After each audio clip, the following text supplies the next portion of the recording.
ñu leen di baalu àq di leen baal àq di leen wax ni maa ngi wax ci turu LD Debout parce que xam ngeen ni LD ñaar la am na LD am na LD Debout. LD Debout bi taxaw fii nag mooy le digne héritier de la LD MPT. ñi nekk sama génération wala ñu mag ma tuuti xam na lan mooy LD MPT du professeur Abdoulaye Bathily. LD boobu mooy LD bi nga xam ni il a participé à tous les combats démocratiques de ce pays-là. LD boobu mooy LD bi nga xam ni à chaque fois que Sénégal toll ci diggante dina taxaw xalaat waxtaan tracer ab voie pour que Sénégal génn ci diggante boobu. LD Debout aujourd'hui est dirigé par Pape Sarr. Il est empêché, il est en Ngoï dans la campagne. Je voudrais dire aux Sénégalais, à l'intérieur du pays comme en dehors du pays, que l'heure est grave.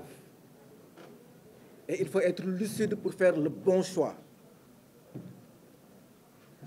La LD a participé à toutes les alternances de ce pays-là. La LD Debout n'est pas un parti boo xam ne li ko intéressé mooy ay intérêt individuel égoïste, non. C'est l'intérêt du peuple sénégalais qui nous intéresse. Il y a de cela 18 mois, nous nous sommes réunis en secrétariat.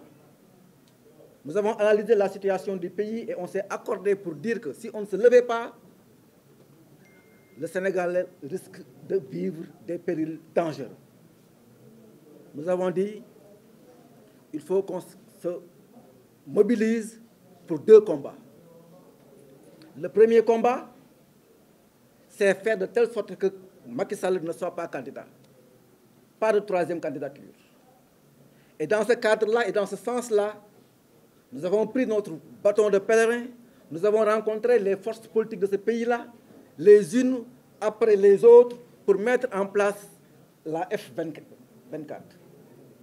Et je crois que la F24 a réussi sa mission.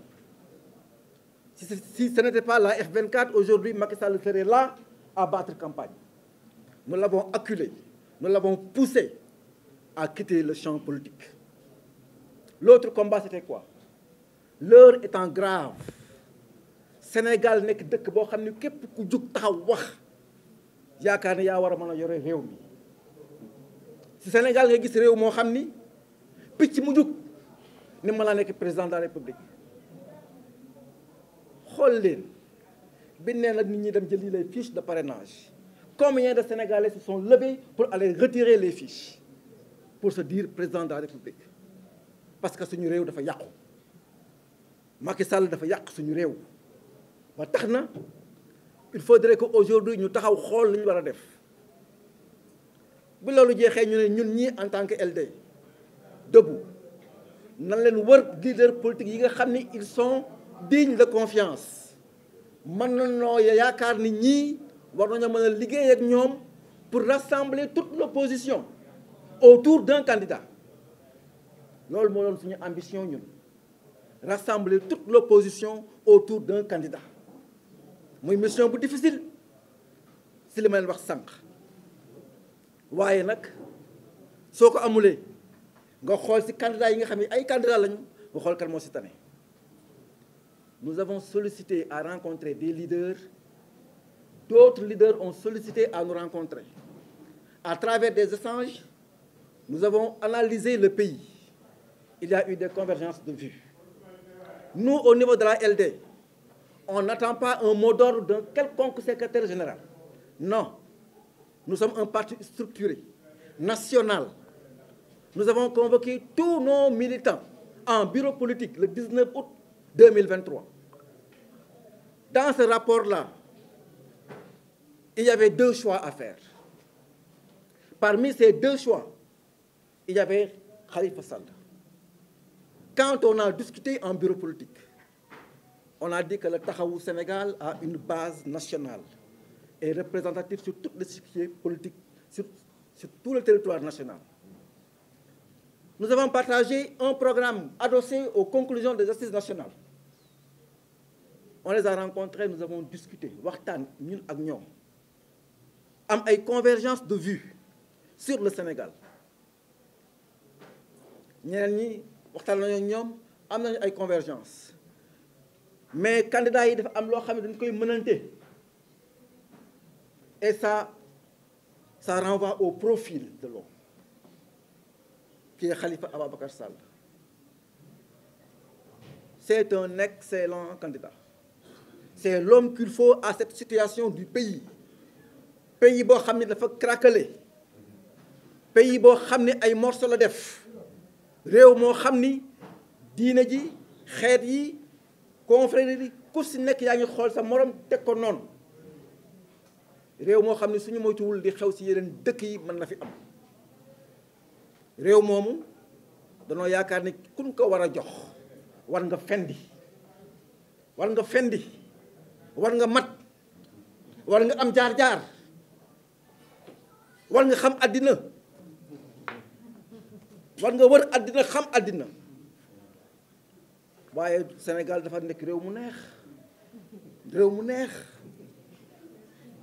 réew mu neex la ñu nekk da ngay tëdd lekk say ginaar raay sa biir yeewu ni man maay waa ji jox leen ma ko ñu ni Khalifa dafa résumer son programme de façon charmante nit ki l'être humain, la créature la plus sacrée créée à l'image de Allah subhanahu wa ta'ala fa la teg programme nit ki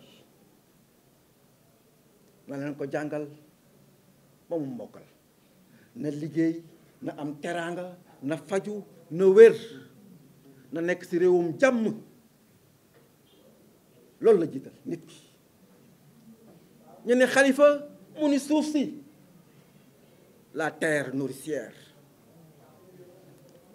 suñu bëggee am autosuffisance alimentaire suñu bëggee suñu réew naat suñu bëggee ñu ëpp ci réew mi di baykat yi ak sàmmkat yi ak nappkat yi xam ne ay sénégalais lañu il faut que suuf si ñu xoolal ko bu ñu bëggee Sénégal ñi fi nekk di luyaas rey bëgg leen a rey il faut que suuf si ñu xool naka lañ koy joxee bu ñu bëggee suuf si il faudrait une autre gestion de la terre mu ne ndox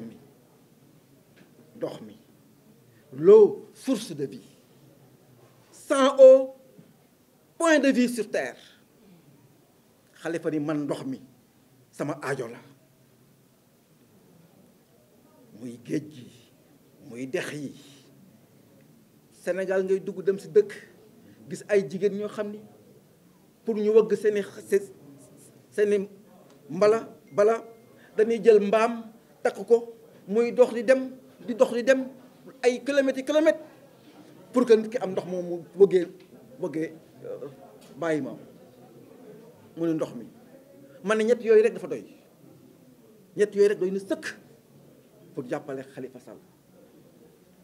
Le 19 août, lors de notre bureau politique, à l'unanimité, le parti a dit que c'est Khalifa Ababacar Sall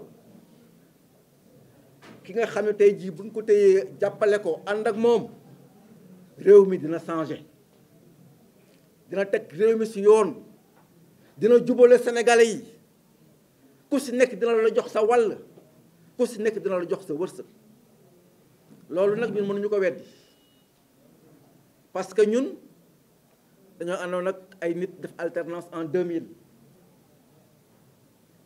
ban desewulul séddoo pour liggéey réew mi maa doo la feeñ ñu ànd ak ay nit def alternance en 2012 bañ demee ba sa biir ñu gis mbaadoo la feeñ bon nag ñun bu ñuy dem dañuy xool koo xam ni kii kat xëy na kat la ñu gis fële duñ ko gis fii. Le seul exemple, j'ai des amis de Dakar,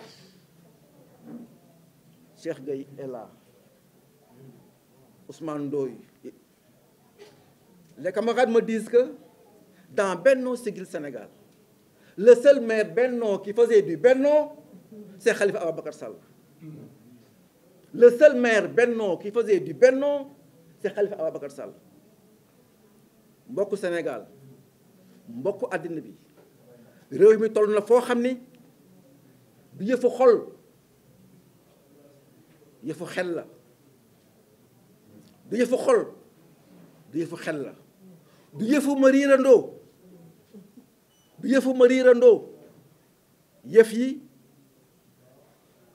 dañ koy jàpp ak xel xam ni sur ces 19 candidats à la présidentielle le meilleur candidat c'est Khalifa Ababacar Sall. may woo Sénégalais yi nga xam ni ñu ngi ci réew mi ñu ngi ci diaspora bi di woo mag ñi ñu wax ak xale yi di woo xale yi nga xam ne am nañ un certain niveau parce que xale yi aussi bu leen seen i bàyyi yóbboo école ñu jàng ba tollu fenn fi am na ay yenn yoo xam ne ñoo war a éclairer seen ay moroom may woo xale yi di woo góor ñi di woo jigéen ñi ñun waa LD debout on est derrière Khalifa Sall. On a toujours dit que les hommes de gauche c'est des faiseurs de roi.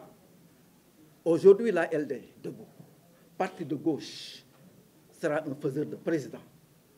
Et le 24 prochain, mars 2024, nous allons élire massivement au premier tour le président Khalifa Ababacar Sall. Donc ñu ngi leen di gërëm di leen sant wasalaam.